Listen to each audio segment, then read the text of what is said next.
And a good football Friday, Eagle fans. You got your Mac and Mac guys here for at least a period of today's show. We'll give you the breakdown on that in a second.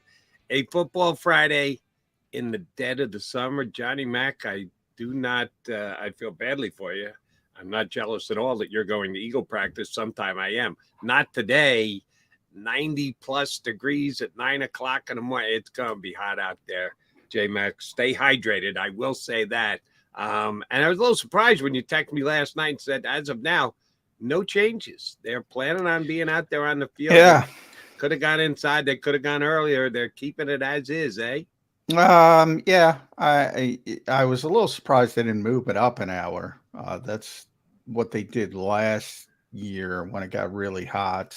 And try to beat it a little bit because obviously it's not going to be 94, 95 till 2 or 3 in the afternoon. They'll be long off the field anyway. But the earlier you get, the easier it is. So a little bit surprised, but I mean, heat doesn't bother me. I shouldn't say that because I'll probably collapse today. But typically, it doesn't bother me. It doesn't. I'm just standing there. I don't have to do what those guys do. So I'm not one of those guys. It typically doesn't bother me that much. But we'll see. Good on you, but keep the top of that dome covered. And, that goes without saying, Jody. Have water handy just in case. And yes, the Eagle players have been doing a little bit more than you guys standing on the sideline, certainly acknowledged. And the Eagles, with their overall philosophy of less is more, this gives them that much more of an opportunity to do less.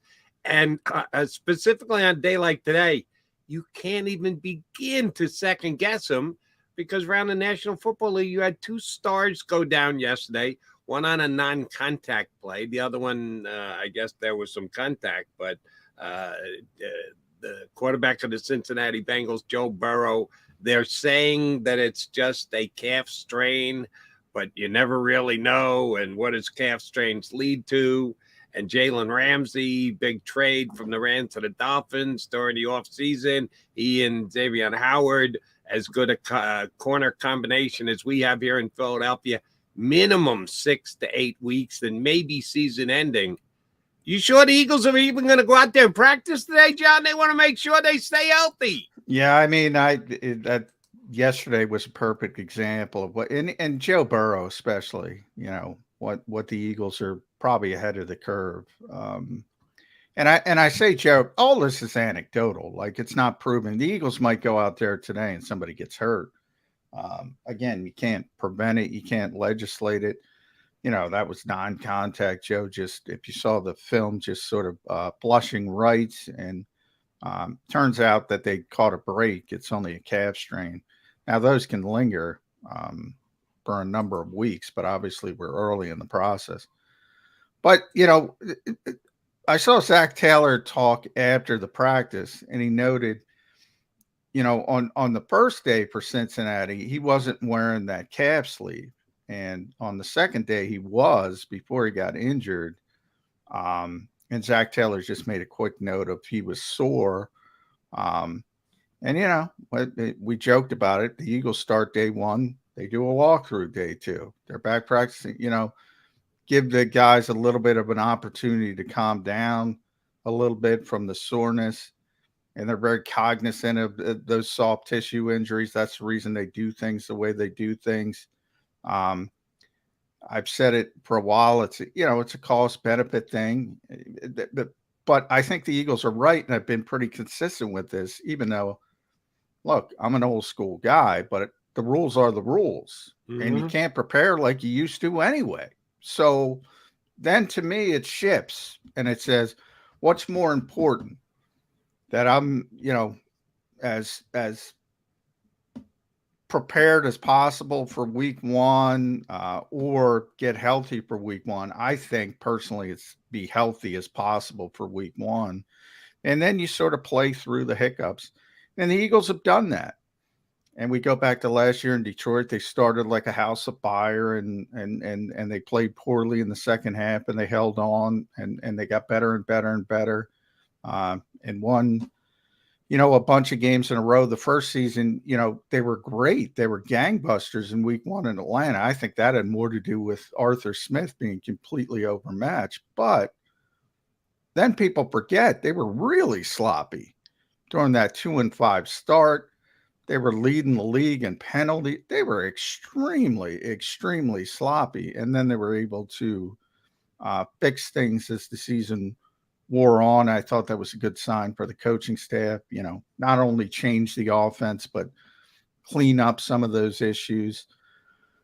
If you can't prepare anyway, you might as well be healthy. That's what it comes down to me. So, again, it's anecdotal. You can't just point to Joe Burrow and say, this is the reason, right? It's bad luck, but it's also an indication, because it's a soft tissue injury. It's also an indication that maybe you can limit some of those things. Now, if it was an Achilles and people thought it was Achilles at first, that's just, that thing's going to go. It's going to go. ACL, what can you do? Soft tissue injuries, there's a little bit of room, and I think the Eagles are ahead of the curve. And I think they will put their soft tissue to the test today as minimally as possible, because in the kind of heat that you guys are going to be looking at, again, at 9 o'clock in the morning, it's not as bad as it's going to get later in the day, but it's still hot out there. Mac, I've already been outside. I'm sure you've already been outside with your dog. It's already hot. So they will not be doing too much strenuous stuff today. Something that was done indoors yesterday was the renegotiation of Derek Barnett's contract. I'm going to ask you to explain to me the benefit of doing this. What do you think you read into it? He's getting less money overall than if he made the team, but he's guaranteeing himself more money right off the bat. So it makes it more difficult to cut him, or does it make him easier to trade? I'll be honest with you, John. I read through the details, and I'm not sure. Usually you see, well, why would the players sign off on this? Why would the team want to do this? I'm not sure I understand it from either party's side. Well, the team, you and I have talked about Derek Barnett a lot. The team likes Derek Barnett more than most of the fan base, certainly more than Jody McDonald. They still think Derek's a good player. But, and we talk about it in reverse fashion. We always have that conversation. At some point, we bring up a TJ Edwards or an undrafted guy who hits through. At some point, you got to forget about pedigree. We always say that. And I say it all the time. Yeah. And I generally agree with that. But it also works both ways. At some point, you got to forget about he was being a first-round pick and understand, all right, he didn't live up to the billing as a first-round pick, but that doesn't mean he's a terrible football player. He's a solid rotational player. And this is sort of an adjustment to that realization. He's no longer expected to be what he was expected to be coming out of Tennessee. He's expected to be a rotational part. Now, my question, what I don't understand is, how many edge rushers can you use?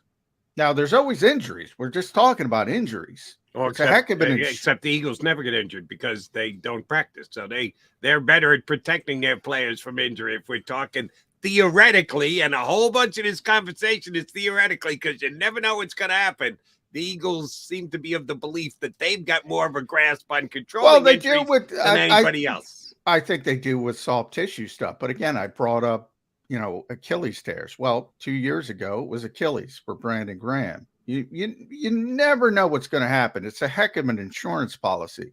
But if everybody's healthy, I don't know where he fits. So it's sort of a tough sort of juggling act, like a little bit like Andre Dillard, but even less, in the fact that you're keeping him around to be an insurance policy. But he's not going to get a lot of playing time if the 4 guys in front of him are healthy. From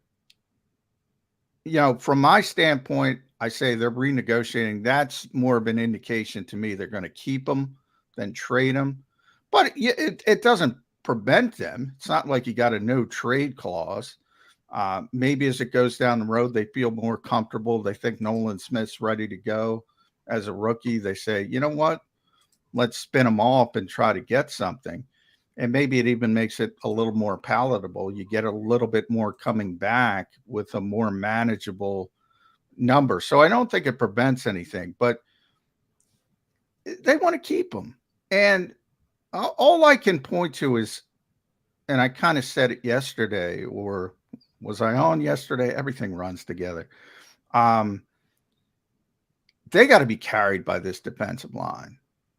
They really got to be carried. I mean, the corners are very good. I don't want to downplay those guys. But up the middle, they got some issues.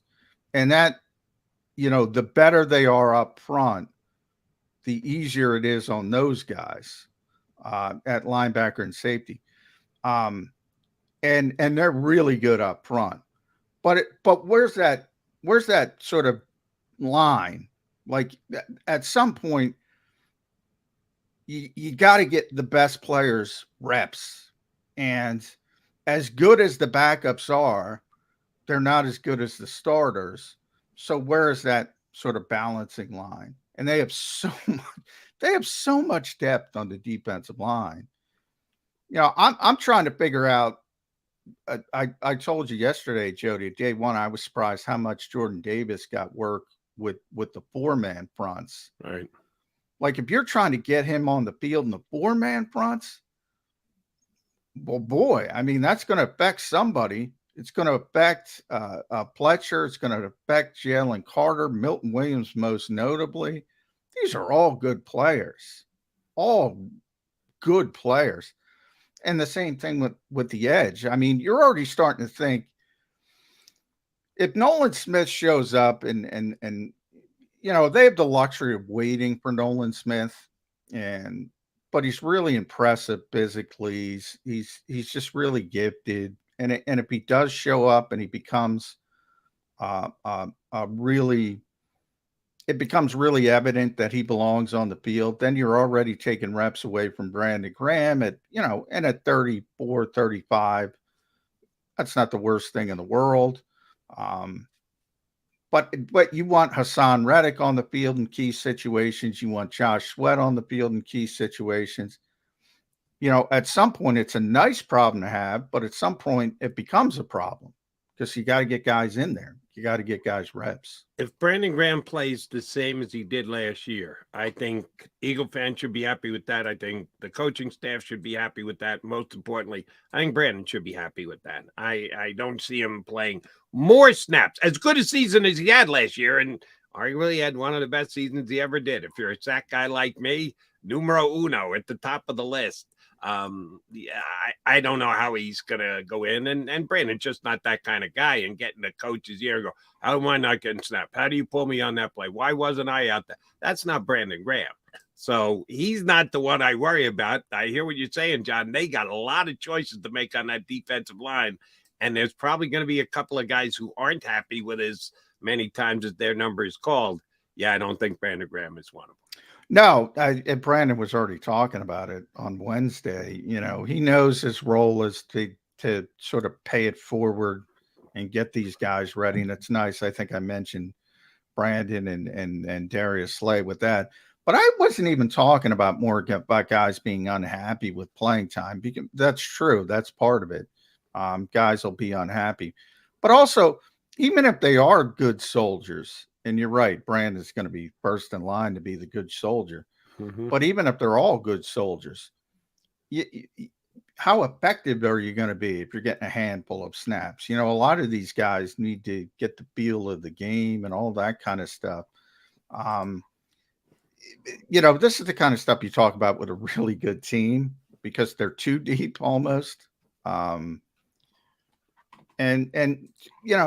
too deep can turn into just right if you suffer injuries, as we said. 2 years in a row. Brandon torn Achilles, Barnett torn ACL. So, history says somebody's going to get banged up, and that's what I think the Eagles are thinking here. And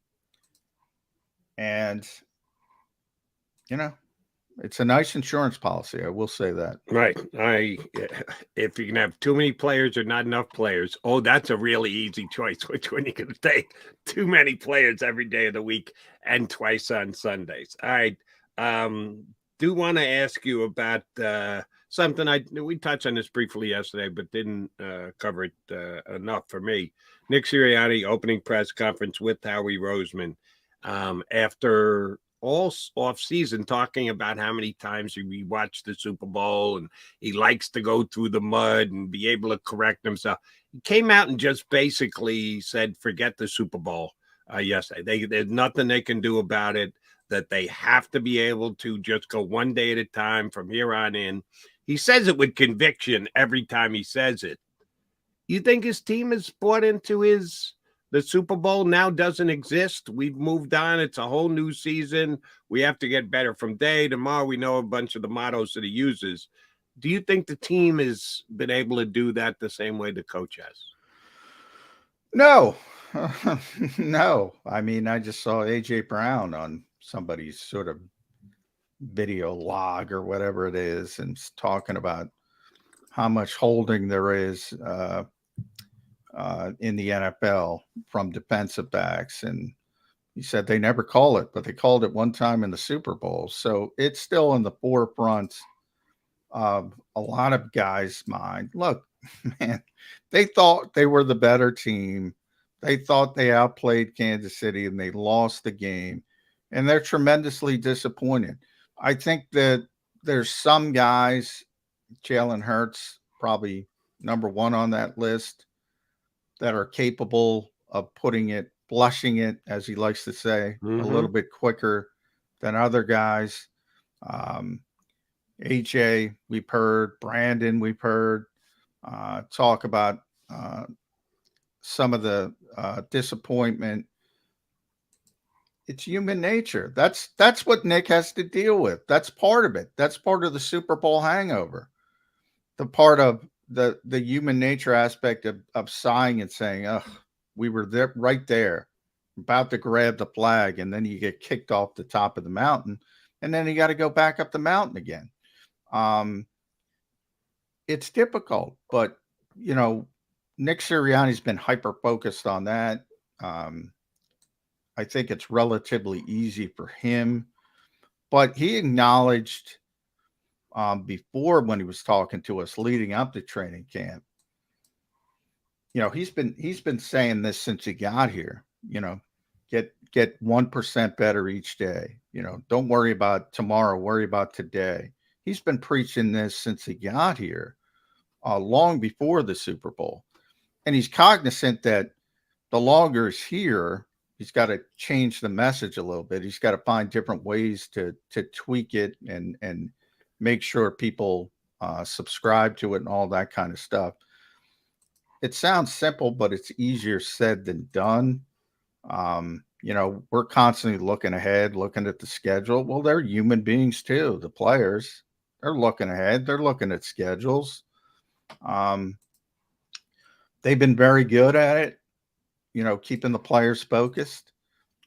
We'll see if they can be as good as it this year. But it is, I think it's a tougher hurdle than people realize. I will say that. And I just almost have to laugh, the whole, we got to get 1% better today and then go out and practice for 38 minutes. Even it's just 1%, it's kind of tough to do. They're banking on the talent that the players have accrued over their years, certainly in the league as a Philadelphia Eagle, that they don't have to get repetitious with practices and the like. So how much really are you improving? No, you're well, Nick always points out they do a ton of stuff that nobody sees, and the players, and I saw Geno Smith talking about he turned down the quarterback show as well, and he was talking about he liked the show because it gave the fans an indication of what quarterbacks go through during the week to prepare to play. There's so much that I don't see, never mind fans don't see. There's so much. So when Nick always says they did a walkthrough yesterday, they had a meeting, they were there, We weren't there, but they were there. They were working. They had meetings. They had walkthroughs. So when he says get 1% better every day, he's talking to each individual player. Get a little bit better each and every day, no matter what you're doing. And then from the football standpoint, I got to be honest with you. And I said this, I don't know how. I don't know how. And maybe Ted Rath is a name I should mention a little bit more. The Eagles are one of the best conditioned teams in the NFL. They proved it last year. They proved it the year before. I don't know how. I don't know how. They're doing something because they're not on the practice field. And yet, they go up tempo and the other team is gassed and they're not gassed. They're doing something. And I wish I could tell people what they're doing. Well, then maybe you can share this with the people. Was widely reported that all the Eagles passed their conditioning tests, but they've got to take a test before they ever take the field for the first time. Do you know what that conditioning test is, what it includes, what you need to do to quote unquote pass the conditioning test?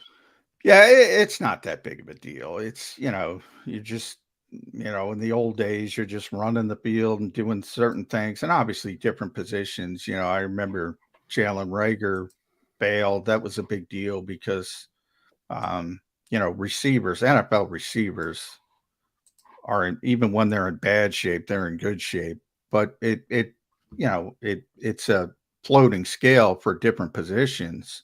Obviously receivers have to do things a little bit more quickly than offensive linemen, defensive linemen. So everybody's got that sort of gauge, but yeah, it's not that part's not that big of a deal. It's nice to have. And it's usually when somebody fails their conditioning, like when Jalen did, his best friend passed away. He was in a bad place, sort of mentally. And he passed it like 2 days later. So generally that's what happens. So I wouldn't put too much stock in that, other than it's nice to have nobody starting on the PUP list. But overall, yeah, I mean, and I mentioned it last year a couple of times because they were so good with tempo, and I'm like, with Chip Kelly, I mean, the Eagles. Yeah, but let me ask you this, John. You referenced this earlier in the show. They kind of ran out of the gas in second half against Detroit in the opener last year. Were they finally conditioned for that? Or did they just? Well, maybe not. Maybe not in week one. And that's part. There's no doubt. Look, they're not going to be at their optimum level week one in Foxborough. They're not. I mean, they're not. They persevered, as I said, both seasons under Nick Sirianni to win those games. And I think people forget year one. Oh, they beat Atlanta, but again, they were pretty crappy for the next number of weeks, both from a sloppiness standpoint. So, I mean, it's not like they're not giving up something by doing things the way they're doing them. But again, that's the cost benefit part of it. I think the benefit outweighs the cost, but they're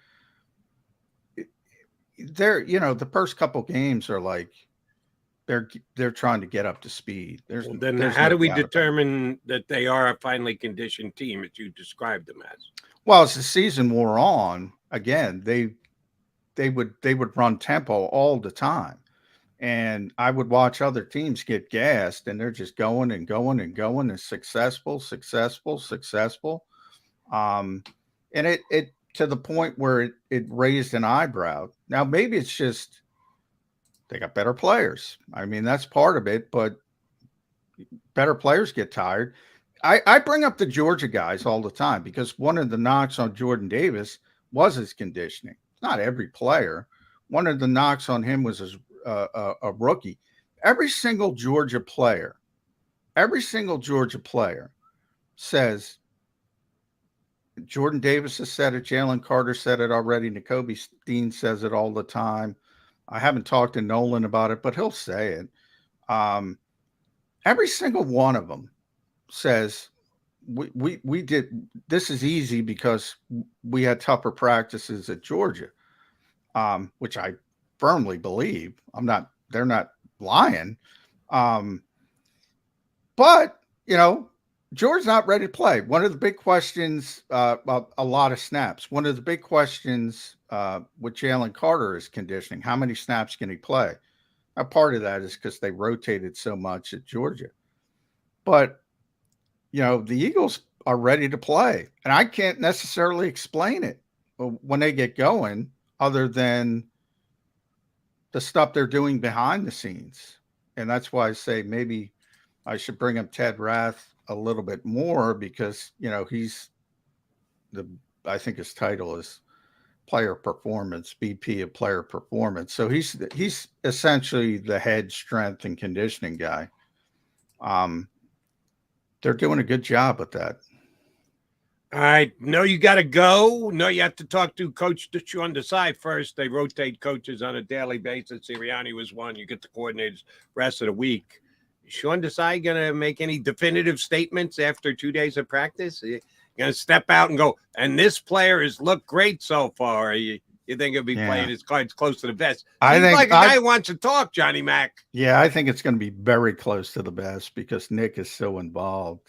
Like, on Wednesday when the defense was messing up, it was Nick screaming at them, not Sean Desai. So, Nick has got his fingerprints on this team. I think Sean is going to be more close to the best. But you'll get I said Sean's good with branding. You'll get some palpable stuff, aggression. You'll get some stuff the fans like. If I were there, and I'm not going to be, the one question I would ask Coach Desai would be, was that a hold on Bradbury in the Super Bowl? See what kind of a. Well, he'll say I wasn't here. I can't. Do you think he didn't watch the Super Bowl? You don't think he's going to go there? Do you? That's easy to bend off. Yeah, you say I'm not involved with that. I wasn't even here. That's and then my follow up would be, are you telling me you didn't watch the Super Bowl? You're not getting an answer, Jody. I always say one thing people don't realize.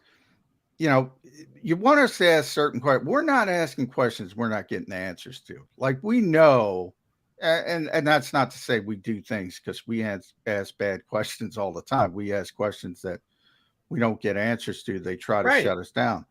However, at training camp when there's 80 guys, the last thing you want to do is blow a question and then he moves to the next guy. I 100% get and understand where you're coming from, and I agree with you. It's a different setting.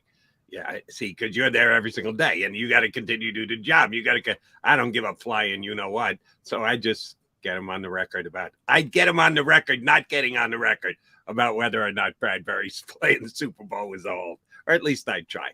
All right, go try hard yourself, but stay dry. Get your water in. Make sure you got that bucket hat. I'll see you back here on Monday, bud. All right, thanks, Jody. Appreciate it. And thanks, Mark Barzetta. I see you in the green room. Filling in. Mark, there we go. I got a thumbs up.